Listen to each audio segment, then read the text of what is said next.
Minasan, kedatangan Chae-in di kantor Jinwoo sangat mengejutkan, apalagi setelah mengetahui jika ia ingin bergabung menjadi anggota di guild mereka. Hal tersebut membuat Jinwoo merasa curiga apa yang melatar belakangi Chae-in yang sudah menjabat menjadi wakil ketua dari salah satu guild top di Korea, yaitu Guild Hunters. Malah ingin melepas jabatannya itu demi bergabung dengan solo guild. Jinwoo lalu memberikan sebuah challenge untuk Chae-in, yaitu harus bisa mengalahkan prajurit bayangan terkuatnya. Tanpa diduga, Igris yang menggunakan Demon King's Longsword dapat dikalahkannya. Chae-in dengan percaya diri meminta agar Jinwoo mengeluarkan Beru sebagai shadow terkuatnya. Bagaimanakah hasil pertarungan mereka, minasan? Sebelum saya lanjut, jangan lupa like, komen, dan subscribe ya. Oh iya, siapa tahu ada yang ingin berdonasi? Silakan klik link Saweria yang ada di deskripsi ya. Shadow terkuat dengan rank general akhirnya muncul di hadapan Chae-in. Jinwoo mengetahui bahwa dengan menjadi prajurit bayangannya, kekuatan Beru akan menjadi lebih lemah dari sebelumnya. Namun Beru yang sudah terlahir sebagai senjata pembunuh hunter akan sangat sulit dikalahkan oleh Chae-in. Apalagi jika Beru bertarung dengan serius. Beru kemudian mendekat ke arah Jinwoo untuk menanyakan apa yang harus ia lakukan untuk sang master. Jinwoo lalu memerintahkan Beru untuk melawan Chae-in, tapi tanpa harus membuatnya terluka.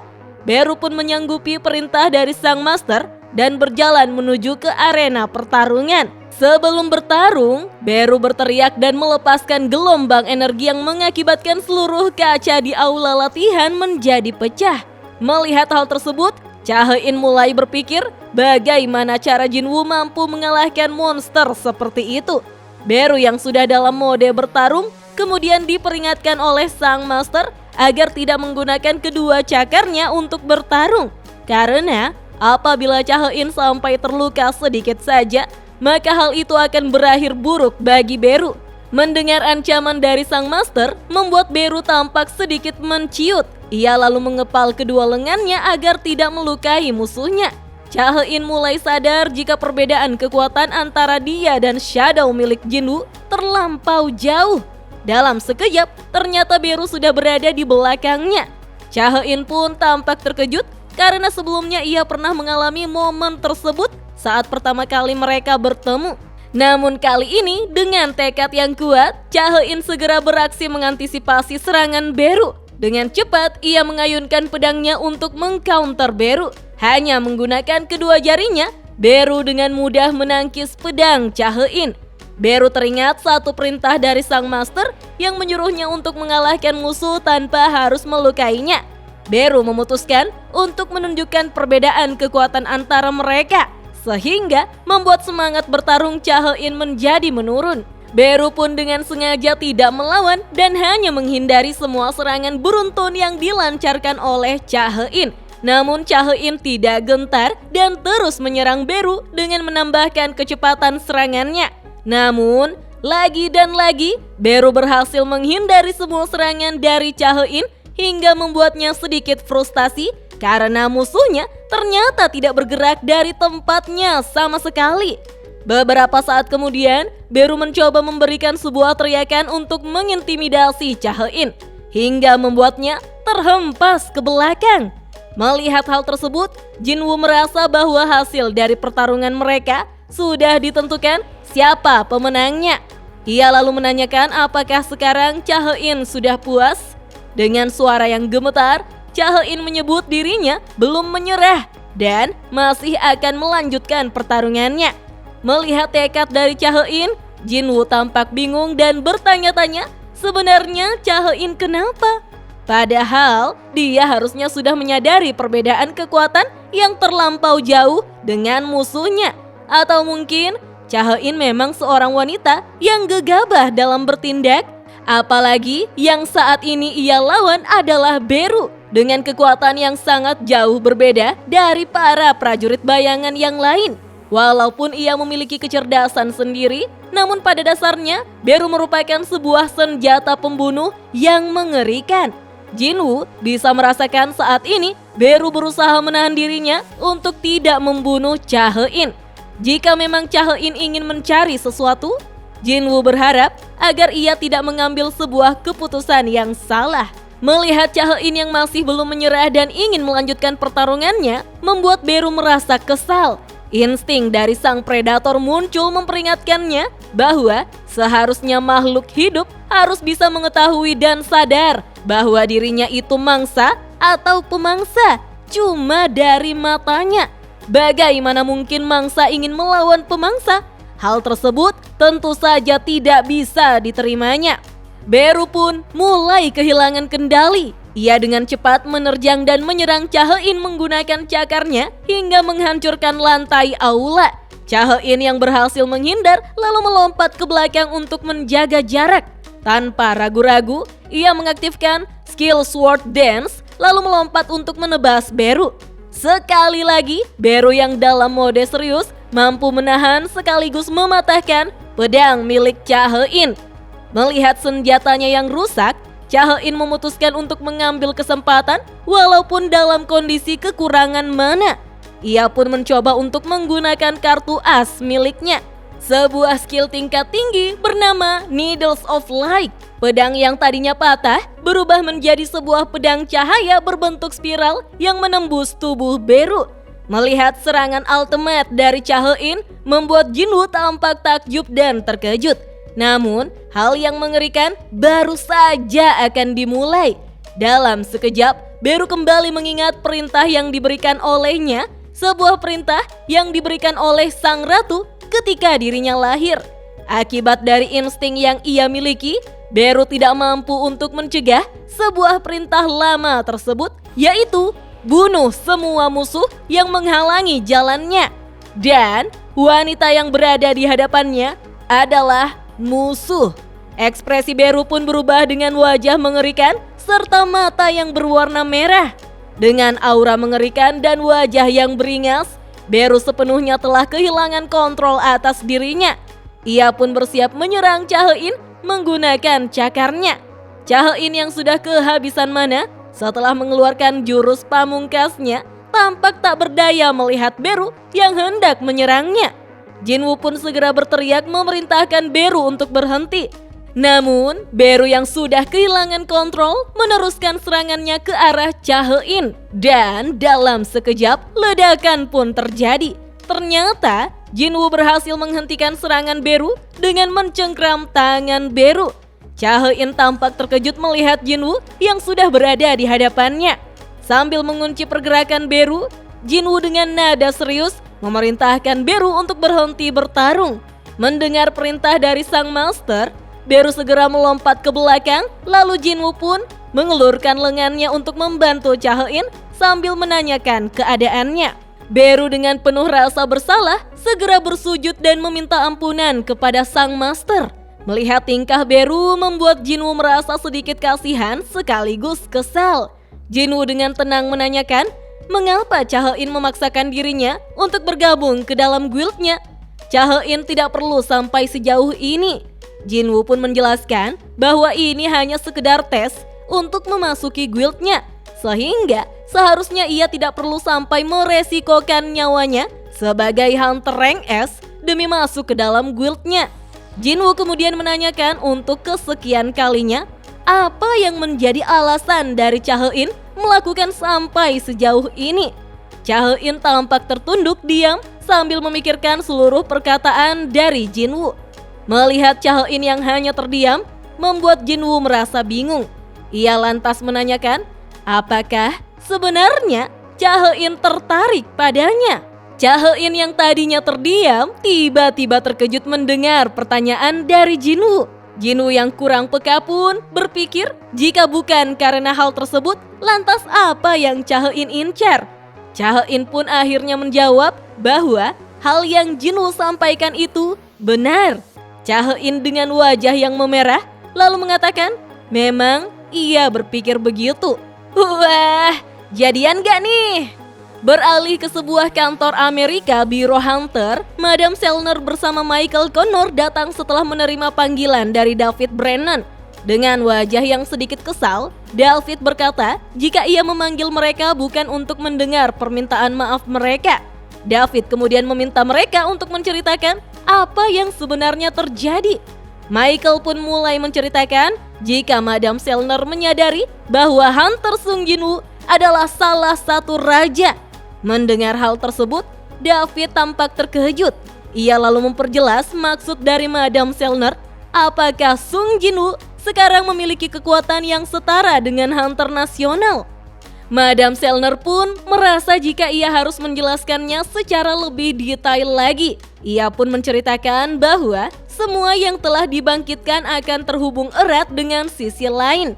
Ia pun bisa merasakan hubungan antara sisi lain dengan orang yang dibangkitkan. Terkadang hal tersebut dikarenakan suatu kekuatan yang teramat kuat yang didapatkan dari sisi lain. Awakeners ini pasti terlihat seperti cahaya yang sangat terang, yang biasa ia sebut dengan raja. Namun hal tersebut tidak berlaku pada Sung Jin-woo. Madame Selner dengan tubuh gemetaran dan ketakutan mengatakan bahwa setelah melihat matanya, ia menyaksikan kegelapan dalam dirinya. Dan kegelapan tersebut adalah dirinya sendiri. Mendengar itu, David menyimpulkan, apakah itu berarti Sung Jin-woo seorang yang jahat? Madame Selner lalu membantah pernyataan dari David dan berkata bahwa ia tidak membicarakan tentang baik atau jahatnya Hunter Sung Jin-woo. Ia membicarakan tentang sumber kekuatan maha dahsyat. Ternyata Hunter Sung Jin-woo tidak meminjam kekuatan dari manapun. Kekuatannya yang sekarang bukan sesuatu yang bisa didapatkan dari sisi lain. Itu sesuatu yang tidak terbatas. Dia murni menggunakan kekuatannya sendiri. Michael pun menyimpulkan bahwa Sung Jin-woo adalah seorang dengan kekuatan yang tidak terbatas. Madame Selner pun membenarkan hal tersebut. David kemudian berdiri dan berjalan menghampiri mereka sambil mengucapkan terima kasih kepada Madame Selner. Michael lantas menanyakan kemana David akan pergi. David menjawab jika ia akan pergi menuju basement lantai 24 dan menyuruhnya untuk ikut dengannya. Di dalam sebuah lift, mereka berdua mengobrol di mana David mengatakan jika kemampuan dari Madame Selner tidak bisa, maka mereka cukup menggunakan cara lain untuk mendapatkan Sung Jin-woo. Ia lalu menanyakan apakah Michael masih mengingat Get Rank S. Michael menjawab bahwa ia tentu saja mengingat kejadian tersebut. Itu merupakan suatu dungeon terburuk yang meledak dan menyebabkan kehancuran Amerika bagian barat. Mana mungkin ia melupakan hal tersebut. Pada saat itu, Amerika menawarkan sebuah hadiah besar untuk 5 hunter terkuat di dunia yang selamat, serta memberikan kualifikasi yang setara pada negara mereka berlima. Dan hal inilah yang menjadi awal mula terciptanya sebuah sebutan kekuatan tingkat nasional. Monster yang mengeluarkan api yang tidak pernah padam, Kemis, sang naga yang hanya sendirian berhasil membunuh puluhan hunter terbaik di dunia. Mereka pun berjalan menuju sebuah tempat di dalam basement 24. Ternyata monster Kemis sang naga yang membawa malapetaka meninggalkan sebuah hadiah kecil yang menakjubkan mereka, yang mereka simpan jauh dari dunia luar. Karena Michael tampak tidak percaya, David segera memasukkan kode untuk membuka sebuah pintu baja yang sangat besar. Sesaat kemudian, pintu pun terbuka. Sebuah hawa dingin keluar dari balik pintu tersebut. David pun menunjukkan sebuah batu yang berasal dari mayat Kemis. David kemudian menjelaskan bahwa sudah 8 tahun sejak raid Kemis berakhir. Tidak ada hunter tingkat nasional yang melihat ini. Ia sudah menunggu sangat lama di basement yang dingin ini. Sekali lagi, Kemis memberikan hadiah yang menakjubkan untuk negara tercinta mereka ini. Sebuah mayat dari sang naga Kemis telah mereka simpan di ruangan dingin untuk waktu yang lama, menunggu seseorang bisa menggunakannya sebagai senjata. Beralih ke apartemen di mana si Oppa Jin-woo baru selesai mandi, ia lalu memandangi dirinya di hadapan cermin. Ia merasa bahwa saat ini tingginya sudah bertambah serta lebih bugar setiap kali ia bangun tidur. Namun, ia mulai berpikir apakah ia sudah menjadi setampan ini? Menurutnya, mudah untuk menemukan orang sepertinya di jalanan. Sambil menyentuh wajahnya, Jinwoo menyebut apakah ini mungkin efek dari improvement wheel? Skill yang dapat memulihkan semua luka pada tubuhnya, serta efeknya bisa membersihkan semua kotoran di tubuhnya. Cie, yang habis ditembak cewek. Jinwoo lalu memanggil adiknya dan menanyakan pendapat adiknya tentang penampilannya saat ini. Apakah ia memiliki sebuah daya tarik pria? Dengan wajah bete, Jin-ah pun protes pada opanya, datang dari mana kepercayaan diri yang tidak masuk akal tersebut. Menurutnya, opanya itu hanyalah seorang penjaga rumah sambil menendang bahu Jinwoo. Jinwoo yang kesal dengan perkataan adiknya lalu mengganggunya dengan memegangi kepala adiknya. Kemudian berterima kasih atas penilaian objektifnya. Jinwoo pun memperingatkan Jin-ah agar tidak keras menendang-nendang tubuhnya karena nanti kakinya bisa patah. Ia mengingatkan Jin-ah jika sekarang ia adalah seorang hunter rank S. Jin-ah tidak mau kalah sombong dong bahwa peringkatnya selalu nomor 1 di sekolahnya. Jinwoo berkomentar, itu cuma dalam ujian saja. Jinwoo pun menyampaikan jika saat ini ia sedang berpikir untuk membuat sebuah guild. Jin-ah yang tampak asik membalas chat dari sahabatnya pun mendukung usaha opanya tersebut. Jinwoo lalu menyebutkan nama guildnya yaitu Solo Guild. Adiknya pun tampak tidak setuju dengan nama tersebut. Ia menyebutkan jika kemampuan opanya adalah mensummon banyak prajurit hitam. Jadi secara teknis itu bukan solo lagi. Seketika Jinwoo pun tersadar. Lalu ia meminta saran kepada adiknya untuk menamai guildnya. Jin-ah lantas menyarankan sebuah nama yaitu Ajin Guild yang artinya aku bergerak maju. Adiknya yang bersemangat menyebut jika penulisan dari Ajin juga kebalikan dari penulisan namanya. Jinwoo akhirnya setuju dengan nama tersebut untuk menjadi nama guild baru yang akan ia bentuk bersama dengan Jinho. Adegan pun berpindah di apartemen di mana Cha He-in masih terus memikirkan kejadian saat bersama dengan Jinwoo. Ketika Jinwoo menanyakan apakah Cha He-in memang menyukainya, secara spontan, Cha He-in menjawab bahwa ia berpikir seperti itu. Hal itu membuatnya sangat malu karena itu sudah seperti menyatakan cinta. Dengan wajah yang memerah, Cha He-in lalu berteriak untuk mengeluarkan gundah gulana hatinya karena merasa jika Jinwoo akan menganggapnya aneh. Tidak lama berselang, Cha He-in terlihat optimis karena menurutnya itu hal yang wajar jika ia tertarik kepada seseorang yang telah beberapa kali menyelamatkan nyawanya. Namun, ia kembali berbaring sambil menutup kepalanya dengan bantal karena merasa tidak baik-baik saja. Lalu, secara mengejutkan, Cha He-in terkoneksi dengan Min Byung-gu yang telah meninggal. Tampak Cha He-in dengan tubuh yang penuh dengan cahaya putih sedang berada di suatu ruang hampa yang begitu gelap. Tiba-tiba, seseorang memegang lengannya sambil memohon agar ia menyampaikan sebuah pesan kepada Jinwoo.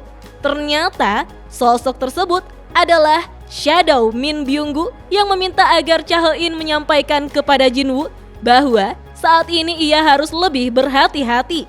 Sesaat kemudian Cha He-in tersadar, ia merasa itu seperti sebuah mimpi bertemu dengan sosok Hunter Min Byung-gu yang mencoba memberinya sebuah petunjuk. Padahal ia belum tertidur.